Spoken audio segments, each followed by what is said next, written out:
By the time the plane landed in Los Angeles, the incident had gone viral.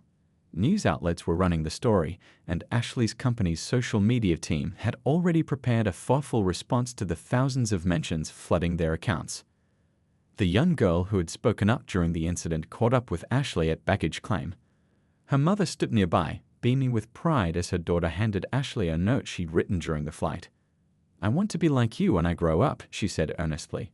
"Someone who stays strong and helps change things." Ashley carefully tucked the note into her briefcase. "You're already changing things," she told the girl. "Speaking up when you see something wrong, that's how change begins." The airline's regional manager was waiting at the gate when they landed. He personally apologized to Ashley and informed her that the woman had been permanently banned from the airline. "We're using this incident to enhance our staff training," he explained. "Your handling of the situation was exemplary." Back at her office later that day, Ashley called an emergency meeting with her executive team. "Today wasn't just about one incident on a plane," she began. "It's about the everyday experiences that many people face. We're going to turn this into something positive." Within a week, her company launched the First Class Respect Initiative, a comprehensive program addressing workplace discrimination and unconscious bias. The training program included the video from the plane incident, with permission from those involved, as a powerful real-world example. The story continued to spread. Talk shows wanted interviews. Corporate leaders reached out for advice on handling similar situations. The airline industry began reviewing its policies.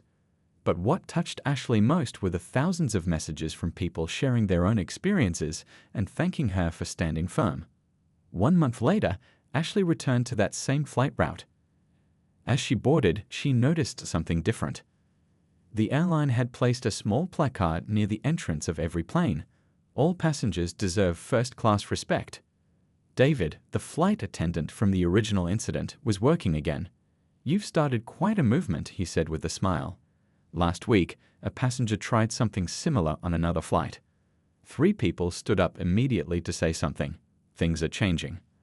The young girl's note remained pinned to Ashley's office wall, a reminder that sometimes the most powerful changes start with a simple act of standing your ground with dignity. Her grandmother's words about rising above hatred had proven true once again.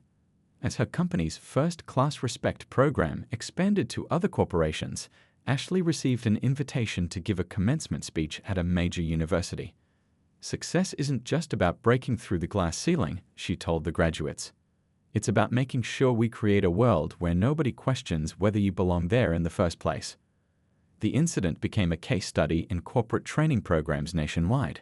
The viral video, which had now been viewed millions of times, was being used in schools to teach about prejudice and the power of speaking up. But more importantly, it had sparked countless quiet conversations in homes and offices about respect, assumptions, and the ongoing work of building a truly inclusive society. As security officers escorted the woman off the plane, she kept looking back, her face a mix of embarrassment and disbelief. The other passengers watched in silence, many still recording on their phones. The entire incident had lasted less than 20 minutes, but its impact would be felt for much longer. The gate supervisor turned to Ashley. "We sincerely apologize for this incident. Would you like to file a formal complaint with the airline?" Ashley nodded thoughtfully. "Yes, I would. Not for myself, but for everyone who's ever faced this kind of treatment and didn't have a cabin full of witnesses or a CEO title to back them up." The young girl across the aisle raised her hand as if she were in school. When Ashley smiled at her, she asked, "How did you stay so calm?" "I would have been really upset." Ashley's response captured the attention of everyone in the cabin. "You know, I learned something important from my grandmother. She always said that when people show their prejudice, they're really showing their own limitations, not yours. The best response is to rise above it and succeed anyway." The girl's mother wiped away a tear. "Thank you for showing my daughter how to handle hatred with dignity. These are lessons she'll never forget." As the commotion settled, Linda began walking through the cabin with fresh coffee for the first-class passengers. The businessman who had recognized Ashley from the magazine raised his cup in a small salute. "To breaking barriers and setting examples," he said. The flight attendants efficiently prepared for departure, but there was a different energy in the cabin now. Passengers were talking quietly among themselves, sharing similar stories and experiences. The incident had created an unexpected community among strangers. "You know," said an elderly passenger 2 rows behind Ashley, "I've been flying for 50 years and I've seen how things have changed. But moments like this remind us we still have work to do." Ashley pulled up her company's internal messaging system on her laptop. She began drafting a message to her board of directors about launching a new initiative. The incident would become a catalyst for change, not just another viral video. The pilot's voice came over the intercom, apologizing for the delay and announcing their imminent departure. "We'll be making up time in the air," he assured them. "And folks, let's remember that respect and dignity are non-negotiable on this airline." Several passengers had already uploaded their videos to social media. The hashtag first class equality was starting to trend. News outlets would soon be picking up the story, turning this morning's incident into a national conversation about privilege and prejudice. As the plane finally pushed back from the gate, David, the flight attendant, stopped by Ashley's seat. "Thank you," he said quietly. "We see this more often than people realize, but rarely does someone handle it with such grace." Ashley smiled warmly. Sometimes the best response to ignorance is to simply let it defeat itself. She returned to her laptop, where she was now outlining a company-wide program that would turn this experience into a teaching moment for thousands of employees. The gate supervisor's request hung in the air for a moment before the woman finally spoke. "This is outrageous. Do you have any idea how much money I spend with this airline?" Her voice wavered between indignation and panic. "Actually," Linda interjected, checking her tablet, "I can see that this is your first upgraded flight. Your previous flights have all been in economy class, usually purchased with discount codes." The cabin erupted in poorly concealed snickers. The woman's carefully constructed facade crumbled completely. But, I'm a valued customer," she protested, her voice growing shriller. A distinguished-looking older gentleman in the back of first class cleared his throat. "I've been a Diamond member for 15 years, he said calmly. "And I can tell you that status means nothing if you don't treat people with basic human dignity." The young girl who had spoken earlier was watching the scene unfold with wide eyes. "Mon," she whispered loudly enough for nearby passengers to hear, "is this what you meant when you said some people wear expensive clothes but have ugly hearts?" Her mother shushed her gently, but the truth in the child's words resonated throughout the cabin. Several passengers nodded in agreement. Ashley continued typing on her laptop, but now there was a slight smile playing at the corners of her mouth. The email she was composing would soon launch a nationwide conversation about privilege, prejudice, and progress in corporate America. "Security will escort you to the rebooking desk," the gate supervisor stated firmly. "Please gather your belongings." The woman clutched her designer bag closer, her knuckles white. "This is completely unnecessary. I was just concerned about the seating arrangement." "The arrangement where you assumed I couldn't possibly belong in first class." Ashley finally looked up, her gaze steady. "I think we both know what your real concern was." 2 security officers appeared at the cabin entrance. The woman's face fell as she realized this situation had escalated far beyond her control. "This will destroy my reputation," she exclaimed, her voice breaking. "I serve on charity boards. I donate to organizations." A flight attendant from economy class, who had come to see what was causing the delay, spoke up. "Ma'am, writing checks doesn't make discrimination okay." As security approached, the woman made one last desperate attempt. "I apologize if there was any misunderstanding," she said, not quite meeting Ashley's eyes. "Perhaps we could start over." Ashley responded with grace that impressed everyone in the cabin. Starting over requires genuine understanding of what went wrong. "This isn't about me giving you a pass to save face. It's about recognizing and changing behaviors that harm people every day." The other passengers burst into spontaneous applause. Someone in the back shouted, "Now that's real leadership." The security officers reached their row. "Ma'am, please come with us," one officer said professionally but firmly. The woman looked around one last time, perhaps hoping for some support, but found none. Linda spoke quietly into her radio, "Gate supervisor to first class cabin, please." The words hung in the air like a final warning. The older woman's face flickered with the first signs of genuine worry. A young passenger nearby had already pulled up a browser on his phone. Hey, isn't she the one who just became CEO of that big tech company? The one that's revolutionizing green energy? He turned his phone around, showing a recent news article with Ashley's photo. Recognition dawned across the cabin. Multiple passengers began pulling up articles about her recent appointment. She's the youngest CEO in the industry, someone commented. My daughter did a school project about her last month, added another passenger.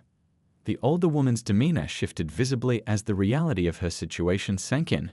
She had just publicly harassed one of the most influential executives in the tech industry.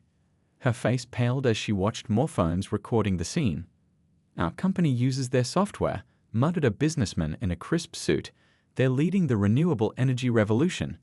The whispers spread through the cabin like wildfire, painting a picture of Ashley's achievements that made the woman's prejudiced assumptions look even more ridiculous.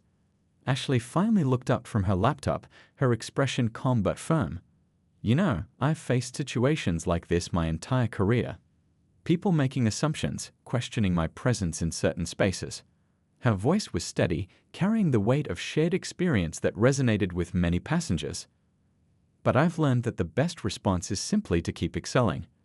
The gate supervisor arrived, a tall woman with a professional demeanor who quickly assessed the situation. David briefed her quietly while Linda kept a watchful eye on the increasingly nervous passenger. I didn't know, the woman stammered, her earlier arrogance deflating like a punctured balloon. If I had known who you were. Ashley cut her off gently but firmly. That's exactly the problem, isn't it? Whether I'm a CEO or not shouldn't determine how you treat me, or anyone else for that matter. The 12-year-old girl from earlier spoke up again. Mom says we should judge people by their actions, not by how they look. Her mother beamed proudly. The gate supervisor stepped forward. Ma'am, I understand there's been an issue with seating arrangements. Her tone made it clear she knew exactly what had transpired. It was a misunderstanding, the woman said weakly, clutching her designer bag tighter. Perhaps I overreacted. Overreacted? Came a voice from the back. You demanded she give up her seat because you didn't think she belonged in first class. The supervisor's expression remained professional but firm. Ma'am, our airline has a zero-tolerance policy for discriminatory behavior. Based on the reports I'm receiving and what I've witnessed, I have to ask you to exit the aircraft. We'll be happy to rebook you on a later flight, provided you agree to comply with our passenger conduct policies. The woman looked around desperately, but found no sympathy in the sea of faces. Most passengers were either recording the incident or watching with obvious disapproval. The videos would soon be trending across social media platforms, becoming a powerful commentary on modern prejudice and its consequences. Ashley had returned to her laptop, typing with purpose. Unknown to everyone else, she was drafting an email that would transform this incident into a catalyst for change in corporate America. Her company's next diversity and inclusion initiative would be inspired by this very moment. Linda tapped a few times on her tablet before looking directly at the older woman. Ma'am, I can see here that you received a complimentary upgrade from economy class due to overbooking. Our platinum member, she gestured respectfully toward Ashley, has a confirmed first-class reservation. The cabin fell silent. You could have heard a pin drop. The older woman's mouth opened and closed several times, but no words came out. Her designer handbag slipped slightly on her shoulder, and she clutched it tighter like a shield. That's impossible, she finally sputtered. Do you know who I am? I'm friends with your regional manager. I never fly economy. Her voice had risen to a pitch that made several passengers wince.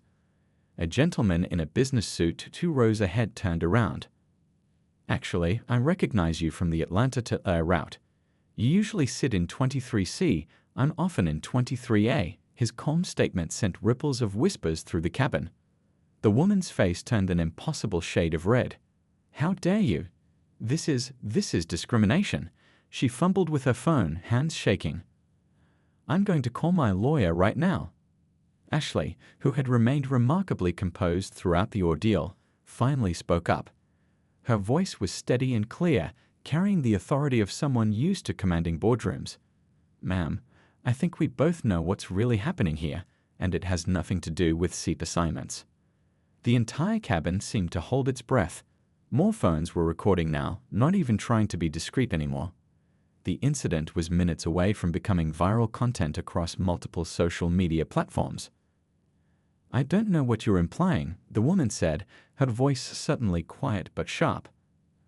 "I simply expect a certain level of service when I fly." A young girl, probably around 12, sitting across the aisle with her mother, spoke up unexpectedly. "Mom, isn't this like what you taught me about at the museum? About treating everyone with respect, no matter what they look like?" The girl's innocent but pointed question seemed to break something in the atmosphere. Several passengers nodded in agreement, and someone in the back of first class started to applaud slowly. Linda exchanged glances with David before addressing the woman again. "Ma'am, we have a strict non-discrimination policy on this airline. I need to ask you one time. Will you take your assigned seat and conduct yourself appropriately for the duration of this flight?" The woman looked around the cabin, suddenly seeming to realize she had no allies in this situation. The phones recording her every move, the disapproving looks from other passengers, and the firm stance of the flight crew had backed her into a corner of her own making. I want to speak to the captain," she demanded, but her voice had lost its earlier confidence. "This is ridiculous. I've never been so humiliated in my life." "What's humiliating," came a voice from several rows back, "is watching someone treat another human being this way in 2025. Murmurs of agreement rippled through the cabin. Ashley remained focused on her laptop screen, her fingers typing steadily, but anyone watching closely could see she was documenting every word of the interaction. As a tech executive, she knew the power of documentation, and this incident would soon become a teaching moment for corporate America. The situation had reached a boiling point, and something had to give. The boarding queue in the jet bridge was backing up, and the flight crew needed to make a decision. Linda pulled out her radio, and what she said next would change the course of everyone's morning. David, the flight attendant, maintained his professional demeanor as he carefully checked both boarding passes. "Ma'am," he addressed the older woman, "I can see that you're assigned to seat 3B, the middle seat right here. This passenger is correctly seated in 3A. The woman's face flushed deeper red. "Well, there's clearly been a mistake," she insisted, her voice rising. "I paid full price for my ticket. I'd always fly first class." She gestured dismissively toward Ashley. Perhaps she was upgraded or something. "I'd prefer not to sit here." More phones were emerging from passengers around them, recording discreetly. A businessman in the aisle seat behind them had removed his AirPods and was watching intently. The tension in the cabin was becoming thick enough to cut with a knife. Ashley took a deep breath, remembering her grandmother's words. "Your dignity is not up for debate." She spoke clearly but quietly. "I'm a platinum member with this airline. I fly this route every week for business. This is my assigned seat, which I paid for." The woman scoffed, adjusting her designer handbag on her shoulder. "Every week? In first class?" Her tone dripped with disbelief. "Listen, I don't mean to be difficult, but I've been flying first class for 30 years. I know how things work here." She turned back to David. "Surely you can sort this out." David's polite smile remained fixed, but his eyes hardened slightly. "Ma'am, I've verified both boarding passes. Ms. Richards," he nodded respectfully to Ashley, recognition flickering in his eyes, "is a regular on this route and is correctly seated. Your seat is 3B. I'm happy to help you store your bag before you sit down." A young woman across the aisle spoke up, her voice clear and steady. "I've seen her on this flight before. She's always in first class." Several other regular passengers nodded in agreement, creating a quiet chorus of support. The woman's mouth opened and closed like a fish out of water. She glanced around the cabin, seemingly realizing for the first time that her behavior had an audience. The phones recording the scene made her shift uncomfortably. "Actually," came a voice from 2 rows back, "isn't she the one who was in that business magazine last month? The new tech executive?" The murmur of recognition spread through the cabin as passengers began pulling up news articles on their phones. The older woman's face cycled through several emotions: disbelief, embarrassment, and then a desperate attempt at recovery. "Well, I still think there must be some confusion. I've never had to sit next to her. I've never had any issues before." Another flight attendant, Linda, appeared at David's side. She had a tablet in her hand and a concerned expression on her face. "Is everything okay here? We need to finish boarding soon." Her eyes scanned the situation, taking in the tense scene before her. The older woman seized on the new arrival like a lifeline. "Yes, finally. Perhaps you can help me. There seems to be some confusion about seating arrangements." She emphasized the word confusion as if it explained everything.